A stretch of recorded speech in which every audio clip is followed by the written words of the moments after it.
where you can see the MACDs got got very deep into sold territory, and they have now, as of a couple days ago, but today confirmed it. They've crossed over to the upside. Doesn't I mean this is not carved in stone, but generally when you see the MACDs either cross over to the upside or roll over to the downside, you generally have 6 to 8 weeks in that direction. I believe that we will probably see in this move uh, gold at least pushing the old high, and I would think you'd see silver probably in the 90s or pushing $100. And obviously the late afternoon sell off in markets, and I think gold will be back at new highs New or highs. at sniffing the highs, 54, $5,500.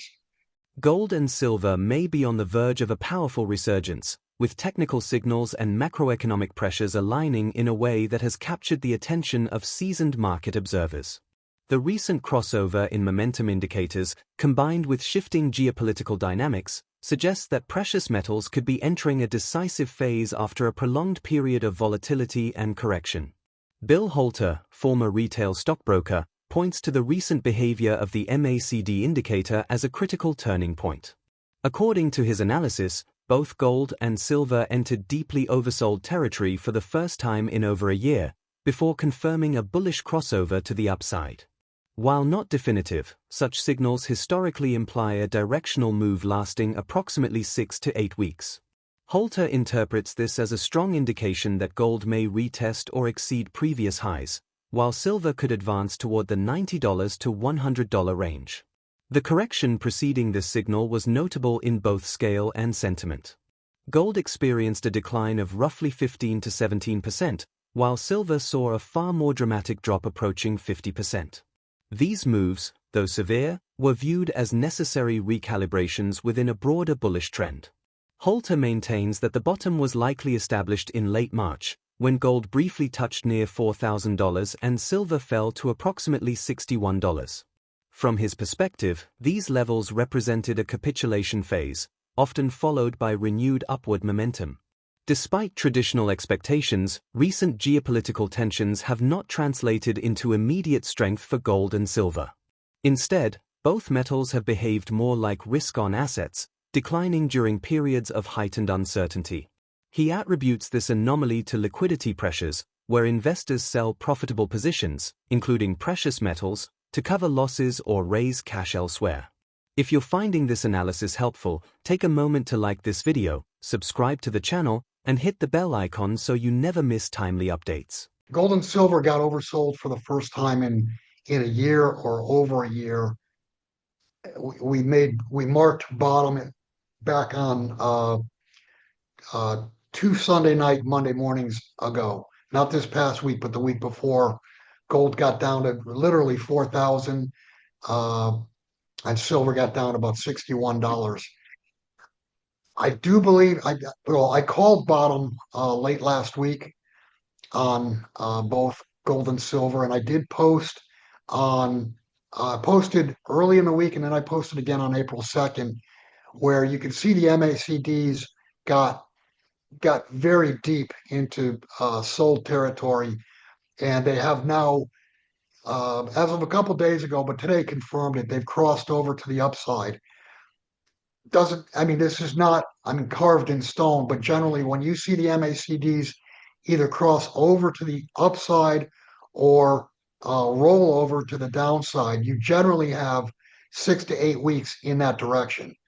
I believe that we will probably see in this move uh, gold at least pushing the old high, and I would think you'd see silver probably in the 90s or pushing $100.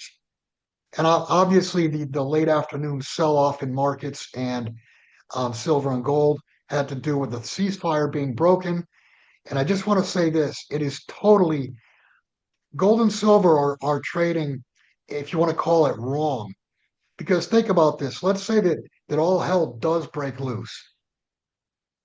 What do you want to own? Do you really want to own a piece of paper that's issued and backed by an insolvent entity?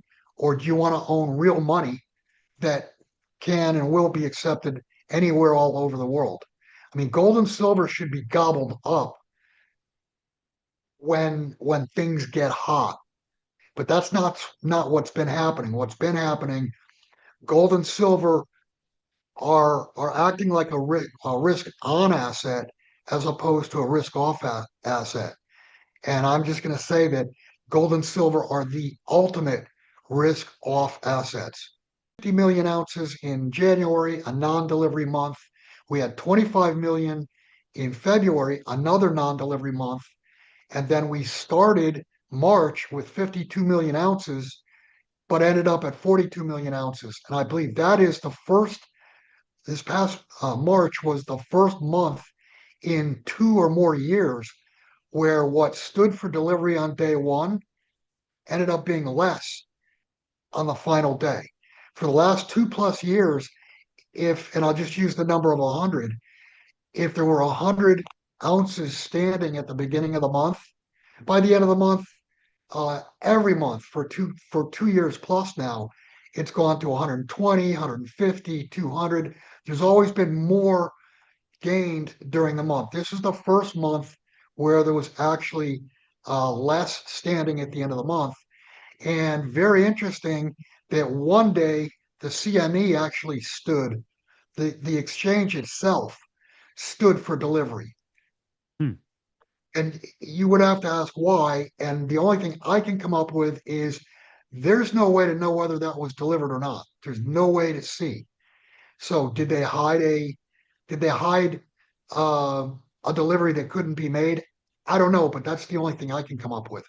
Holter also highlights structural concerns within the physical delivery markets, particularly referencing unusual activity in futures exchanges.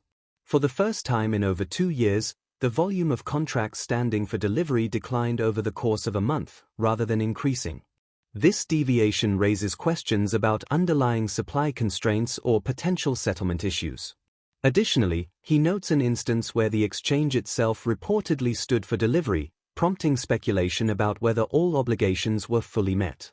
From a broader perspective, Holter underscores the imbalance between the growth of fiat currency and the relatively stagnant supply of precious metals. With gold production increasing marginally by about 1 to 1.5% annually, and silver facing a significant supply deficit, the expansion of money supply, estimated at around 7% per year, continues to erode purchasing power. This divergence reinforces the long-term case for gold and silver as stores of value. Market behavior in early April reflects a degree of stabilization. Silver held above $75 per ounce, marking its third consecutive weekly gain, while gold traded near $4,800 following neutral U.S. inflation data. These developments suggest that the recent correction may have run its course, at least in the short term. Now let's get back to the video. Completely counterintuitive that when a war starts, gold and silver get sold. That has been the pattern since 1991, since the Iraq War. Gold and silver got weak after that. Gold and silver got weak after the second Iraqi war. In 03, yeah. But prior to 1991, whenever there was any type of bad news, gold and silver got bought. I mean, go back to the Afghanistan experience. That was in the late 1970s. And gold would trade up on any type of bad news with the Russia against Afghanistan. Gold historically, like up until the 1991 episode, gold historically, whenever it looked like there was bad geopolitical events happening, gold was bought. And once they figured out in 1987 that they could wag the dog with paper contracts, the contracts wagging the physical price, once they figured that out, everything has become, if you want to call it, locked down. The prices are, they learned that they can actually move and control price with paper contracts. And that's what they've done. And that's what has happened for the last 30 years. Now that will break because I guess the best way to say it is, what's the value of a contract that cannot perform? The answer is zero. And COMEX and LBMA are going to become irrelevant versus the cash markets worldwide.